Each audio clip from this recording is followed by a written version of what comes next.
নমস্কার বন্ধুরা, তোমরা কেমন আছো? আশা করি ভালোই আছো। মিষ্টু রান্নাঘরে তোমাদের স্বাগত জানিয়ে শুরু করছি আমার আজকের রেসিপি। আমার আজকের রেসিপি হলো ইলিশ মাছের মাথা দিয়ে কচু দিয়ে ঘন্ট।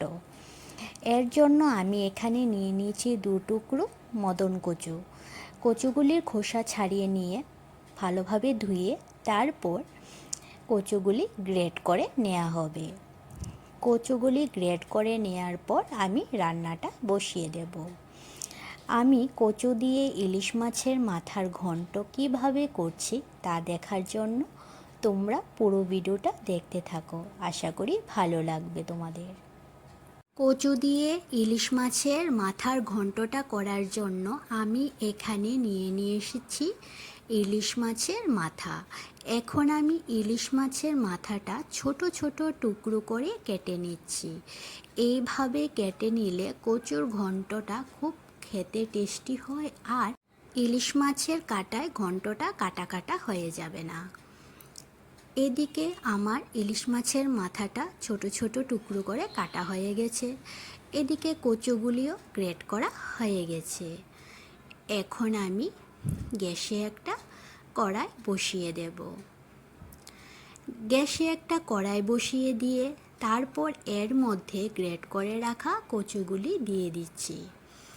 গ্রেট করে রাখা কচুগুলি দেওয়ার পর এখন আমি এই কচুর মধ্যে দিয়ে দেব পরিমাণ মতো নুন। এখানে আমি হাফ চামচের মতন নুন দিয়েছি, আর দিয়ে দেব হাফ চামচের মতন হলুদ। নুন হলুদ আমি পরে আর দেব না, এখনই দিয়ে দিচ্ছি। নুন হলুদ দেওয়ার পর এখন কচুর সাথে নুন হলুদ মিশিয়ে নিয়ে তারপর অল্প পরিমাণ জল দিয়ে আমি 5-10 মিনিটের জন্য ঢাকা দিয়ে দেব। কচুর সাথে নুন হলুদ মেশানো হয়ে গেছে। এখন এর মধ্যে আমি দিয়ে দিচ্ছি সামান্য পরিমাণ জল।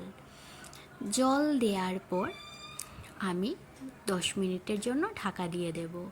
এখানে জলটা দিয়েছি যাতে কচুটা পুড়ে না যায়, আর এদিকে গ্যাসের আঁচটা একদম কমিয়ে রেখেছি। 10 মিনিট পর আমি ঢাকাটা তুলে নিয়েছি। কচুটা সেদ্ধ হয়ে গেছে, আর কচুর মধ্যে যে জলটা দিয়েছি সে জলটাও শুকিয়ে গেছে। এখন কচুটা সামান্য হালকা ভেজে নিয়ে যাতে কচুর মধ্যে যে অল্প পরিমাণ জল থাকে সেই জলটা শুকিয়ে নিয়ে তারপর কচুটা আমি প্লেটে নামিয়ে নেব। কচুটা হয়ে গেছে, এখন আমি প্লেটে নামিয়ে নিচ্ছি।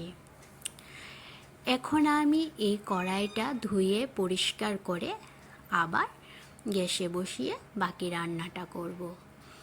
এদিকে গ্যাসে একটা কড়াই বসিয়ে দিয়ে দিলাম সর্ষের তেল। রান্নাটা আমি সর্ষের তেলেই করব, এর জন্য সর্ষের তেল দিয়ে দিলাম। এদিকে মাছের মাথাটা যে কেটে রেখেছি ছোট ছোট করে, সেটার মধ্যে এখন নুন হলুদ দিয়ে মাছের মাথার টুকরোগুলি মেখে নেব। এই মাছের মাথার টুকরোগুলি এখন আমি ভেজে নেব। মাছের মাথার মধ্যে নুন হলুদ মাখা হয়ে গেছে। এখন আমি তেলের মধ্যে দিয়ে দিচ্ছি। তেলের মধ্যে দিয়ে সবগুলি মাছের মাথার টুকরো লাল লাল করে ভেজে তুলে নেব। ইলিশ মাছের মাথায় তো কাটা থাকে। এই ইলিশ মাছের মাথা ছোট ছোট করে কেটে নিয়ে তারপর ভেজে তোমরা ইলিশ মাছের মাথার যে কোনো রেসিপি করতে পারো। তাহলে এই রান্নাটা কাটা কাটাও হবে না, খেতেও খুব ভালো হয়। মাছের মাথা ভাজাটা হয়ে গেছে। এখন আমি মাছের মাথাগুলি প্লেটে নামিয়ে নিচ্ছি। মাছের মাথাগুলি প্লেটে নামিয়ে নেওয়ার পর এখন আমি এই তেলের মধ্যে ফোড়ন দিয়ে দেব। ফোড়নে আমি দিয়ে দিচ্ছি 2টো শুকনো লঙ্কা, দিয়ে দেব 5 ফোড়ন। তারপর এর মধ্যে দিয়ে দিচ্ছি তেজপাতা। ফোড়নটা হয়ে যাওয়ার পর এখন আমি এর মধ্যে দিয়ে দেব কোচানো পেঁয়াজ। পেঁয়াজটা দেওয়ার পর এখন আমি পেঁয়াজগুলিও ভেজে নেব। পেঁয়াজগুলি যখন বাদামি রঙের হয়ে আসবে তখন এর মধ্যে আমি দিয়ে দেব মশলাগুলি। পেঁয়াজগুলি বাদামি রঙের হয়ে এসেছে। এখন আমি এর মধ্যে দিয়ে দিচ্ছি 1.5 চামচ জিরে আর ধনে বাটা। জিরে আর ধনে বাটা আমি একসাথে বেটে নিয়েছি। তারপর এর মধ্যে দিয়ে দেব 1 চামচ রসুন বাটা। রসুন বাটাটা এখানে দেয়া হচ্ছে যাতে কচুটা গলায় না ধরে, সেজন্য। আর এর মধ্যে দিয়ে দেব কাঁচা লঙ্কা বাটা। এখানে আমি 2 চামচ কাঁচা লঙ্কা বাটা দিয়ে দিলাম। এখন সব কিছু দেওয়ার পর মশলাটা ভালোভাবে কষিয়ে নেব। মশলাটা কষানো হয়ে যাওয়ার পর আমি যে সেদ্ধ করে রেখেছি কচু সেটা দিয়ে দেব।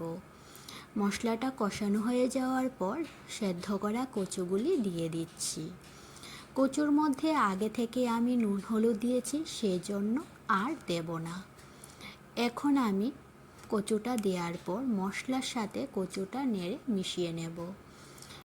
মশলার সাথে কচুটা মেশানো হয়ে যাওয়ার পর এখন আমি এর মধ্যে দিয়ে দিচ্ছি ইলিশ মাছের মাথার ভাজাগুলি। ইলিশ মাছের মাথাটা দেওয়ার পর এখন আমি কচুর সাথে ইলিশ মাছের মাথাটা নেড়ে মিশিয়ে নেব।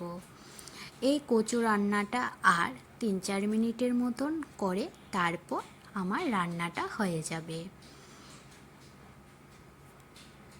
আমার এই রেসিপিটি তোমাদের কাছে কেমন লেগেছে তোমরা কমেন্টে অবশ্যই জানাবে। রান্নাটা আমার হয়ে গেছে, এখন আমি প্লেটে নামিয়ে নেব। আমার এই রেসিপিটি যদি তোমাদের কাছে ভালো লেগে থাকে তাহলে লাইক আর সাবস্ক্রাইব করে দিও। আর আমার ফেসবুক পেজ মিষ্টু রান্নাঘর, এই পেজটি ফলো করে দিও। ফেসবুক পেজের লিঙ্ক আমি ডেসক্রিপশানে দিয়ে দিয়েছি। আর রান্নাটা যদি ভালো লেগে থাকে তাহলে বাড়িতে অবশ্যই একবার বানিয়ে খাবে।